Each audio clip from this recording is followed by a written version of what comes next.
Traders, FX Pip Collector here. Today is Tuesday, July 30th, and I'm going to be analyzing the US dollar, starting on the monthly, working my way down to the 1 hour time frame for the full top-down analysis. So tomorrow we do have interest rate for the US dollar. It's going to be a very, very volatile day. That's one of the biggest news events there is, definitely. And I will be live streaming on YouTube for that, so definitely make sure you stop in for the live stream on YouTube for the FOMC interest rate news tomorrow at 7 p.m. UK time. So, anyways, on the Euro US dollar, I'm definitely still looking at this as an ABC. I think this is actually a wave C right here. I think this is an A. I think this is three waves down for a wave B, and I expect this to go up for a wave C of an expanding flat wave C. So let's take it down to the weekly time frame. On the weekly time frame, I definitely am still looking at this as a 1. I still think this is a WXY, most likely a 2.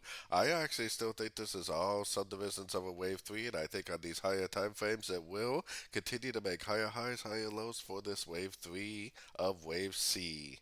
So taking it down to the daily time frame, we definitely did break structure to the daily last week or the week before, whatever it was. That tells us that this trend right here is over. So now I'm watching my Fibonacci retracement levels very, very closely for a reversal. I would expect that it probably, if it does reverse, it probably is not likely to reverse today. It's probably likely to reverse tomorrow. I'm hoping that it goes down, makes a double bottom, and that tomorrow goes up, breaks structure, and continues the uptrend like a subdivision 1, subdivision 2, and subdivision of 3. So keeping all that in mind, let's take it down to the daily time frame. On the daily time frame, until we actually break this structure right here, or we make like a double bottom like this and a break a structure like this, I am definitely still looking for shorts on sort of time frames. This move right here is also looking very corrective. It doesn't look like it's over yet, but I definitely think it's very corrective. I would expect it to at least go down and retouch this 50, or maybe even make its way down to the 61.8 before it actually does make a bigger move to the upside. Taking it down to the 1 hour time frame is where I got my Fibonacci retracement on this last push down right here. I wouldn't be surprised if it did go up more because we really didn't bounce off a fib level yet. Probably going to make some sort of an A, a B, and a C correction.